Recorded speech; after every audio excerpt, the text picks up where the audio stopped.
Me, you, and James did the work together, dummy. It's you, James, and I, Matthew. Oh my god.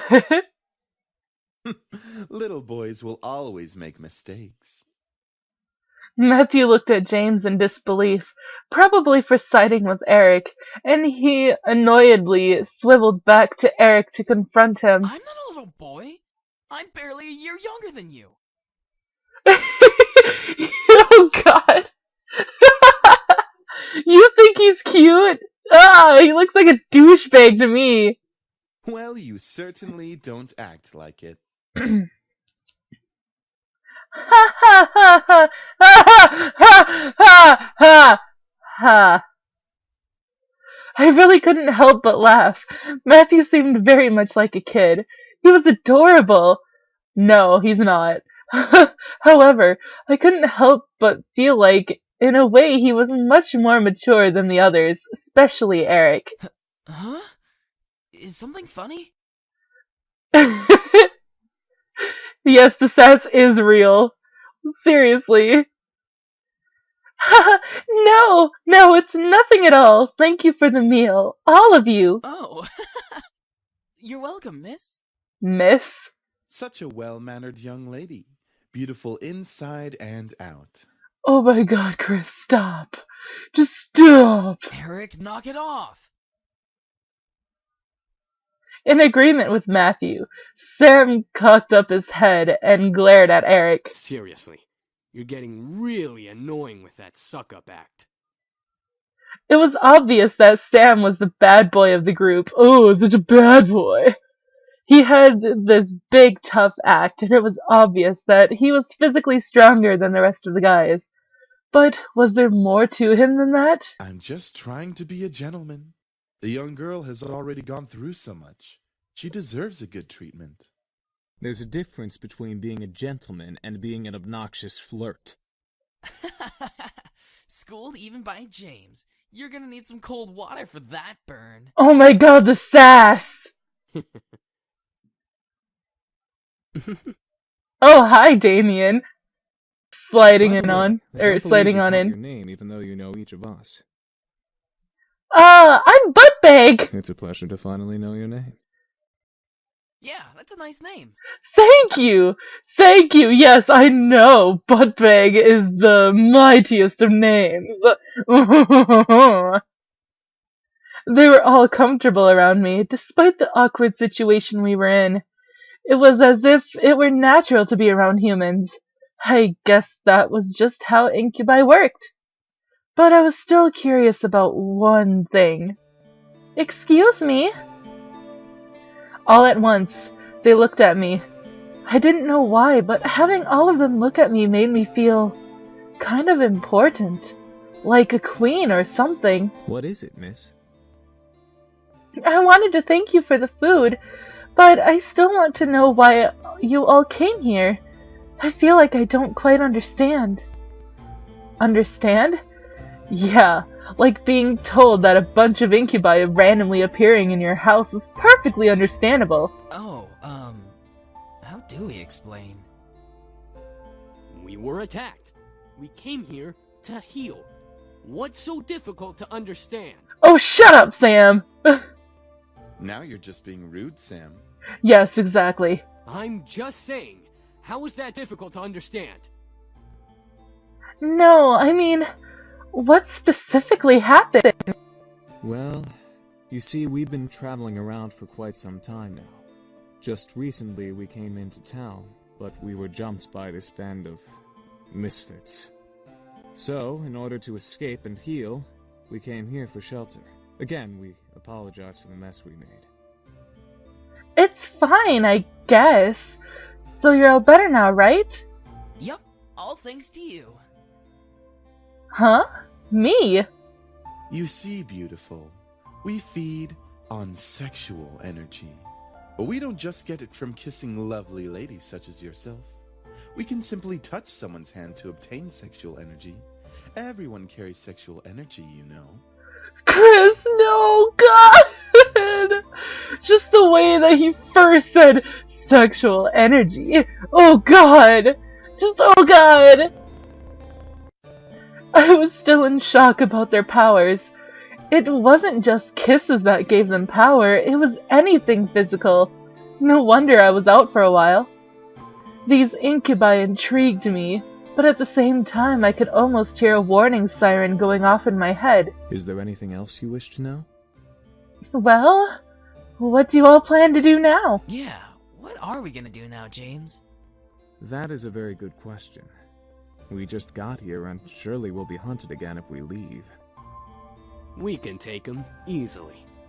Not without more training, Sam. The result of that was clearly evident in our last encounter with them.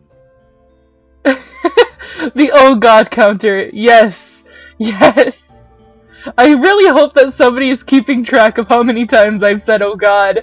I want this to be a thing. At that moment, I didn't know what came over me, but I suddenly felt sorry for them. They couldn't possibly survive out there.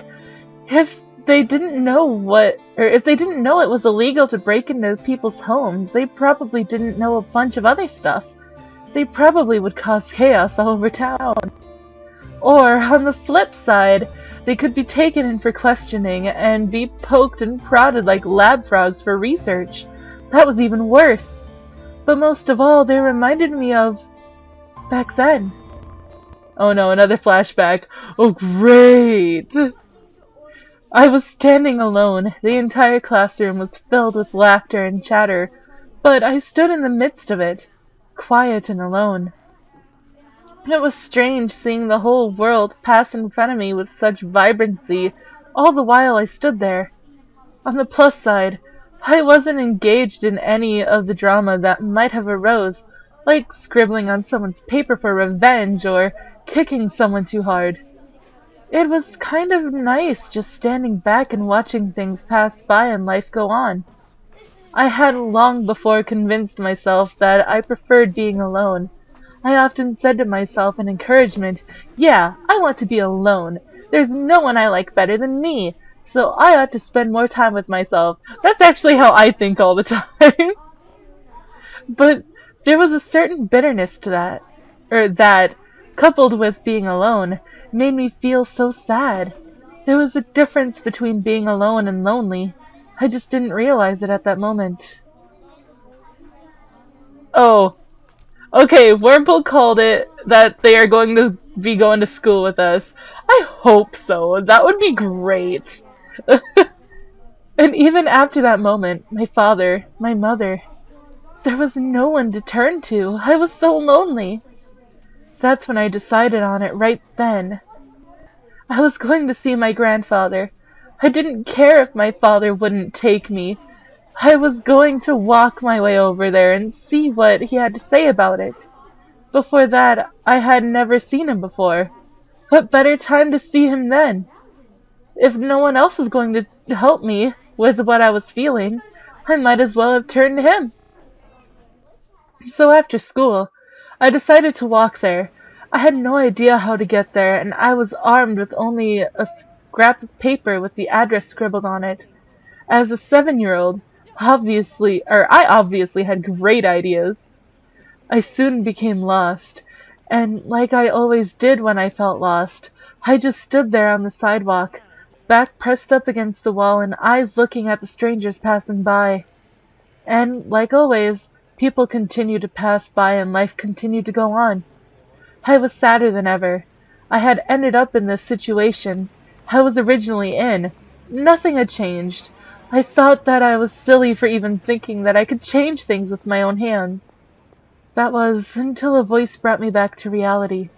Hun, is that you?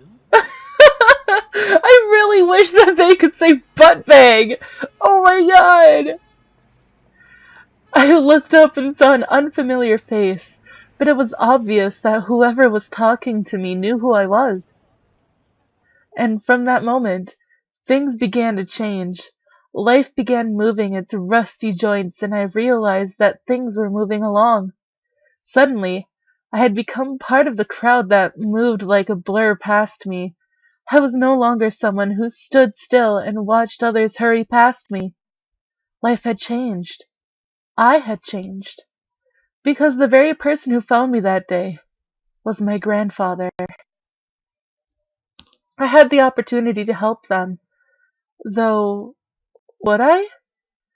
I wanted to, but I wasn't sure if that was the best idea. After all, 5 demons in my house wasn't exactly the living arrangement that I had imagined when I first moved in. Duh. There was the matter of making sure no one found out about their powers. Thinking about them as lab rats made my stomach. And even if they passed for humans, how would I explain having guys living in my house? Imagine if my friends came over. They would practically think I was part of a harem or something. Oh God! Imagine if my parents came over. I think my mom would faint. Who knows what my dad would do? I think he would have them arrested on the spot. Ugh, this is so hard. Maybe I should have written out a pros and cons list before actually having to make the decision. Don't worry too much about it. You have plenty of time to decide. Besides, you should do what makes you happy as well. Thanks, Grandpa! It was strange, but I happen to remember what my grandfather said to me when I was little. But it did kind of make sense. They weren't in the same exact situation that I was in before, but I did want to help them out. I think it would ease my conscience and also make me a bit happy to give them help, as weird as that sounded. Clenching my hands into fists, I strengthened my resolve to speak up. Well, you could... What was that, lovely lady? That is, Spit it out already. Oh, shut up, Sam. You could stay with me here if you'd like. As soon as I finished my sentence, the room became still. I'm not sure what went through their heads from my words. The silence in the air cut like a knife until I finally spoke up once more. It seemed like you all needed a place to stay, and, well, I just moved into this giant house, so it seemed like it made sense. It was still quiet in the room. I decided to keep talking. If you would like to stay here, though, there are 2 things that I need all of you to follow. Yes? First of all, you can't use your powers or deliberately do something that might harm me or any guests that come over. Well, save for enemies, but you get the drift. That sounds reasonable. Second, you have to help me with any errands around the house. This place is kind of big, so yeah. That is a generous offer, miss. Are you sure that would be okay? We don't wish to burden you any more than we already have. It's alright, really. I mean, I just started living here myself, so I would appreciate some help around the house. A wonderful idea. We'll live here and train while helping you with the house. Servants for the lovely princess. Exactly, Logan! Why is this happening? Ah! Game logic equals no logic at all!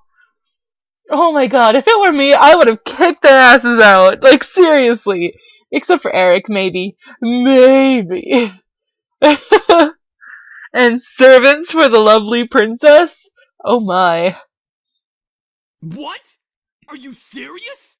Shut up, Sam. Shh, be quiet, Sam. I haven't slept in a bed for days. They all seemed to like the idea, except for Sam, and hey, I didn't really hate the idea either, even if they were incubi. It would be interesting having 5 guys help me with taking care of the house, given that they would follow the rules that I had just laid down. Grr, fine, but we're not staying here forever. Only until we can beat up that group of punks. I think that is a reasonable time limit for our stay. Yes, this is awesome. Also beautiful. If you need a bedfellow. Oh my. Oh god, Chris, why? Stop it, no! Eric, knock it off. Rules in making hamburgers. I know, I was just thinking about that, 5 Guys. Because in Pokemon, Bridget and I named a Pokemon 5 Guys after, after what she was eating. I think it was the first stream.